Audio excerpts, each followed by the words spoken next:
আপনি যদি আপনার কোনো গুরুত্বপূর্ণ বা ইম্পর্টেন্ট ফটো ভিডিওকে সেভ করে রাখতে চান সারা জীবনের জন্য, যাতে পরবর্তীকালে আপনার ফোনটা যদি কোনো কারণবশত হারিয়েও যায় কিন্তু সেই ফটো বা ভিডিওগুলো সেভ থাকে আপনার কাছে, তাহলে তার জন্য সবথেকে বেস্ট অপশন হচ্ছে গুগল ড্রাইভ।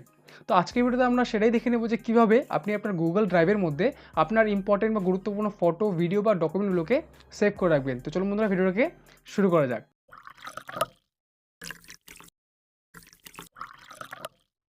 তো আপনি কিন্তু পাশের স্ক্রিনে দেখতে পারেন যে আমি কীভাবে এই কাজটাকে করছি। তো সেই প্রসেসটাকে কিন্তু আপনি এখানে স্টেপ বাই স্টেপ ফলো করতে পারেন।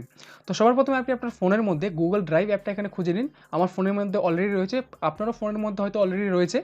এবার আপনার ফোনের মধ্যে যদি না থাকে তাহলে আপনি কিন্তু প্লে স্টোর থেকে ডাউনলোড করে নিতে পারেন।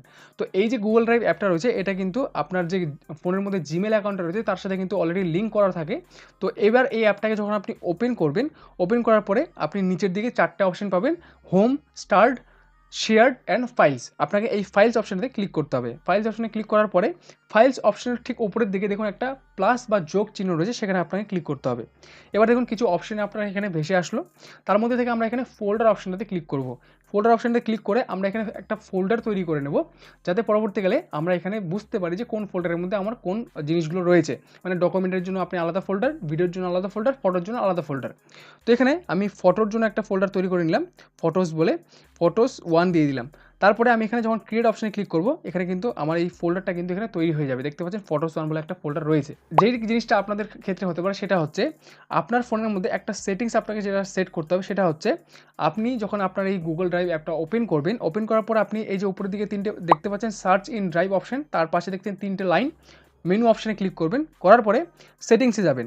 সেটিংসে যাওয়ার পরে এবার নিচের দিকে চলে আসবেন। নিচের দিকে চলে আসার পরে দেখতে পাচ্ছেন ডেটা ইউজেজের নিচে একটা অপশন লেখা রয়েছে যে transfer files only over wifi.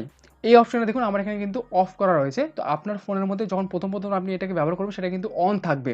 তো এটার ক্ষেত্রে কি হয়, ধরুন আপনার ফোনে এই যে ফটোটা আমি যখন আপলোড করলাম গুগল ড্রাইভে, সেটা শুধুমাত্র আমি যদি ওয়াইফাই ব্যবহার করি ফোনের মধ্যে, তখনই সেটা আপলোড হবে, নাহলে কিন্তু হবে না। তো আপনাদের সবার কাছে হয়তো ওয়াইফাই নেই। তো আপনাদের কাছে হয়তো মোবাইল ডেটা আছে বা ইন্টারনেট রয়েছে, মোবাইল ইন্টারনেট রয়েছে, সেটার মাধ্যমে কিন্তু আপনি এই কাজটাকে করতে পারেন। তো তার জন্য আপনাকে কী করতে হবে, এই যে অপশান রয়েছে সেটা যদি অন থাকে, সেটাকে প্রথমে অফ করে নিতে হবে। এবার এই ফোল্ডারের ভেতরে আমি ক্লিক করব।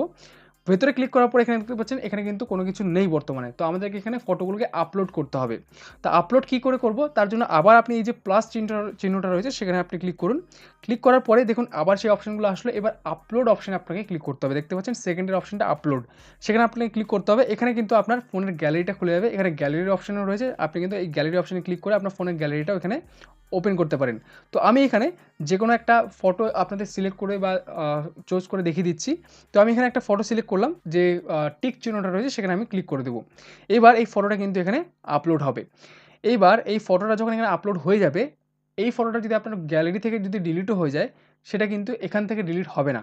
এই ফটোটাকে কিন্তু আপনি পরবর্তীকালে যেখানে খুশি সেখান থেকে কিন্তু আপনার এই জিমেল অ্যাকাউন্টের মাধ্যমে কিন্তু অ্যাক্সেস করতে পারেন বা এই ফটোটাকে দেখতে পারেন। তো আশা করছি ভিডিওটা আপনাদের ভালো লেগেছে বা ভালো লাগবে। যদি ভালো লাগে তাহলে ভিডিওকে একটা অবশ্যই লাইক করে চ্যানেলটিকে সাবস্ক্রাইব নিশ্চয়ই করে যাবেন।